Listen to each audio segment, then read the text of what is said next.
Hello friends, मैं Abhishek Joshi, electrical engineering Birla group of companies. दोस्तों, आज हम लोग बात करेंगे सर्किट ब्रेकर में यूज़ होने वाले अंडर वोल्टेज रिले और शंट रिले के बारे में। आज मैं आपको बताऊंगा कि इंडस्ट्रीज में जो अलग अलग टाइप के सर्किट ब्रेकर्स यूज़ होते हैं, फिर चाहे वो एयर सर्किट ब्रेकर हो, वैक्यूम सर्किट ब्रेकर हो या SF6 सर्किट ब्रेकर हो, इनमें शंट ट्रिप और अंडर वोल्टेज ट्रिप होता क्या है, शंट ट्रिप और अंडर वोल्टेज ट्रिप का बेसिकली पर्पज़ क्या होता है किसी भी सर्किट ब्रेकर में, ये आज हम लोग देखेंगे इस वीडियो में। तो दोस्तों, बिना टाइम वेस्ट किए शुरू करते हैं।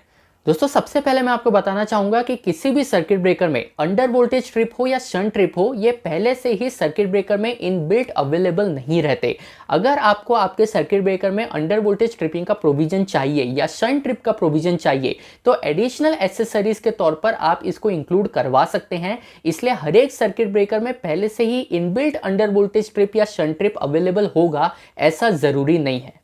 अब दोस्तों, हम लोग सबसे पहले बात करते हैं अंडर वोल्टेज ट्रिप के बारे में, यानी कि अंडर वोल्टेज रिले बेसिकली होता क्या है और इसका काम क्या होता है किसी भी सर्किट ब्रेकर में, इसे इंडस्ट्रीज में यूज क्यों किया जाता है। तो देखिए, अंडर वोल्टेज रिले, जैसे कि इसके नाम से ही पता चलता है कि ये एक ऐसा रिले है जो अंडर वोल्टेज कंडीशन को सेंस करेगा और आपके सर्किट ब्रेकर को ट्रिपिंग प्रोवाइड करेगा। अब यहाँ पर बात आती है कि अंडर वोल्टेज से आपको ट्रिपिंग चाहिए क्यों। अगर आपके सर्किट में अंडर वोल्टेज की कंडीशन बन भी रही है, तो आप उसमें ट्रिपिंग क्यों प्रोवाइड करवाना चाहते हैं। तो देखिए, इसको प्रैक्टिकली सबसे अच्छे एग्जांपल से आप इस तरह समझ सकते हैं कि अगर एक सर्किट ब्रेकर में जो ट्रिपिंग वोल्टेज होता है ये अगर 110 वोल्ट है, देखिए एक होता है क्लोजिंग सर्किट और एक होता है ट्रिपिंग सर्किट। क्लोजिंग कॉइल को एनर्जाइज करने के लिए भी आपको एक पर्टिकुलर कंट्रोल वोल्टेज की जरूरत होगी। वो पर्टिकुलर वोल्टेज जब क्लोजिंग कॉइल में अप्लाई होगा तब आपका सर्किट ब्रेकर क्लोज होगा। वैसे ही जो ट्रिपिंग कॉइल होती है, ट्रिपिंग कॉइल के लिए भी आपको एक पर्टिकुलर वोल्टेज की रिक्वायरमेंट होती है। वो पर्टिकुलर वोल्टेज आपके ट्रिपिंग कॉइल में जाएगा, तभी आपका सर्किट ब्रेकर ट्रिप होगा, तभी आपके सर्किट का ट्रिपिंग कॉइल एनर्जाइज होगा।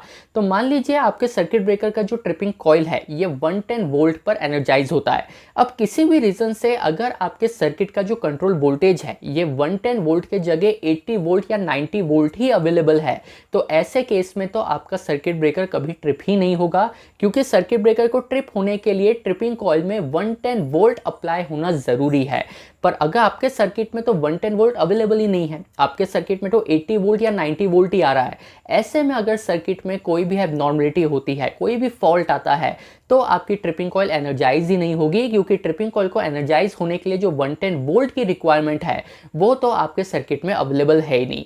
ऐसी प्रॉब्लम को सॉल्व करने के लिए या इस तरीके की जो कंडीशन बनती है, इसको रेक्टिफाई करने के लिए अंडर वोल्टेज ट्रिप का यूज किया जाता है। देखिए, किसी भी कंपनी में नंबर ऑफ सर्किट ब्रेकर्स लगे रहते हैं। अब आप हर एक सर्किट ब्रेकर में हर वक्त तो ये चेक कर नहीं सकते कि कितना कॉइल में वोल्टेज आ रहा है या आपके सर्किट का जो कंट्रोल वोल्टेज है ये कितना अवेलेबल है। आप एक अंडर वोल्टेज ट्रिप लगा दीजिए, आप एक अंडर वोल्टेज रिले इंस्टॉल कर दीजिए और ये रिले आपके कंट्रोल वोल्टेज की हमेशा मॉनिटरिंग करेगा। आप इसमें एक सेटिंग कर सकते हैं कि अंडर वोल्टेज की सेटिंग आपको कितनी रखनी है। अगर 110 वोल्ट का आपका कंट्रोल वोल्टेज है, तो आप क्या चाहते हैं कि वोल्टेज कितना डाउन हो तो रिले इसको एबनॉर्मल माने। ये सेटिंग आप रिले में सेट कर सकते हैं। उसके बाद वोल्टेज जब भी डाउन होगा, रिले इसे सेंस करेगा और आपके ब्रेकर को ट्रिप कर देगा। तो ये बहुत ही इंपॉर्टेंट रिले होता है, ये बहुत ही इंपॉर्टेंट ट्रिपिंग प्रोविजन होता है किसी भी सर्किट ब्रेकर में, और इसीलिए सर्किट ब्रेकर में अंडर वोल्टेज ट्रिप का यूज किया जाता है। तो दोस्तों, इसके और भी एग्जांपल आप देख सकते हैं कि अगर किसी भी इंडस्ट्री में ब्लैकआउट होता है, जिस कंडीशन में आपका वोल्टेज अवेलेबल ही नहीं होता, वहां पर भी जो अंडर वोल्टेज रिले है ये इस कंडीशन को सेंस करता है और आपके सर्किट को ट्रिप करने का काम करता है। इसीलिए किसी भी इंडस्ट्रीज में अंडर वोल्टेज रिले बोले या अंडर वोल्टेज ट्रिप बोले, ये जो एक प्रोविजन है, ये जो एक एक्स्ट्रा फीचर्स है, ये बहुत ही ज़्यादा रिक्वायर्ड होता है किसी भी टाइप के सर्किट ब्रेकर में। इसके बाद दोस्तों बात आती है शंट ट्रिप की या फिर शंट रिले की। देखिए, शंट ट्रिप को बेसिकली आप इस तरीके से समझिए कि किसी भी सर्किट ब्रेकर को अगर आपको रिमोटली ट्रिप करवाना है तो उसके लिए आपको शंट ट्रिप का यूज करना पड़ेगा, यानी कि शंट रिले का यूज करना पड़ेगा। रिमोटली ट्रिप कराने का मतलब ये है कि अगर किसी भी सर्किट ब्रेकर को आपको बंद करना है, किसी भी एबनॉर्मल कंडीशन में अगर आप सर्किट ब्रेकर को बंद करना चाहते हैं, तो सर्किट ब्रेकर के पास जाके तो सर्किट ब्रेकर को बहुत आसानी से आप बंद कर पाएंगे। पर मान लीजिए आप सर्किट ब्रेकर के पास अवेलेबल ही नहीं है, किसी दूर जगह पर बैठकर अगर आप एक पर्टिकुलर सर्किट ब्रेकर को बंद करवाना चाहें, ट्रिप करवाना चाहें, तो ये आप कैसे करेंगे? तो इसका जवाब होगा शंट ट्रिप के मदद से। तो बेसिकली शंट ट्रिप बोले या शंट रिले बोले या शंट ट्रिप मैकेनिज्म बोले, ये बेसिकली इस तरीके से यूज किया जाता है कि किसी भी रिमोट लोकेशन से अगर आपको सर्किट ब्रेकर को ट्रिप करवाना हो तो उस चीज के लिए आप शंट ट्रिप मैकेनिज्म का यूज करेंगे। यहाँ दोस्तों एक चीज और ध्यान में रखिएगा कि जो अंडर वोल्टेज रिले होते हैं या जो अंडर वोल्टेज ट्रिप मैकेनिज्म होता है, इसमें कंट्रोल वोल्टेज हमेशा अवेलेबल रहता है। देखिए अंडर वोल्टेज के कंडीशन में जब भी कंट्रोल वोल्टेज मिस हो जाएगा तब रिले इसे एबनॉर्मल मानेगा, तब रिले इसे अंडर वोल्टेज मानेगा और आपके सर्किट ब्रेकर को ट्रिप कर देगा। यानी कि अंडर वोल्टेज ट्रिप मैकेनिज्म में कंट्रोल वोल्टेज हमेशा अवेलेबल रहता है। जब भी वोल्टेज विड्रॉ हो जाएगा तब आपका सर्किट अंडर वोल्टेज पर ट्रिप हो जाएगा। वहीं अगर हम लोग शंट ट्रिप मैकेनिज्म की बात करें तो शंट ट्रिप मैकेनिज्म की जो कॉइल होती है वहां पर वोल्टेज, जो कंट्रोल वोल्टेज है, ये पहले से अवेलेबल नहीं होता।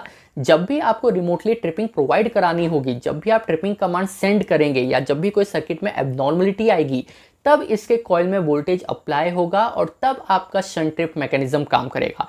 तो दोस्तों इस तरीके से इंडस्ट्रीज में जो सर्किट ब्रेकर यूज करते हैं उनमें अंडर वोल्टेज ट्रिप और शंट ट्रिप, ये दो मैकेनिज्म हमेशा यूज किया जाता है। जो बड़े बड़े सर्किट ब्रेकर्स होते हैं, क्रिटिकल ऑपरेशंस में यूज होते हैं, वहां ये दो चीजें आपको यूज होते हुए हर वक्त मिल जाएगी।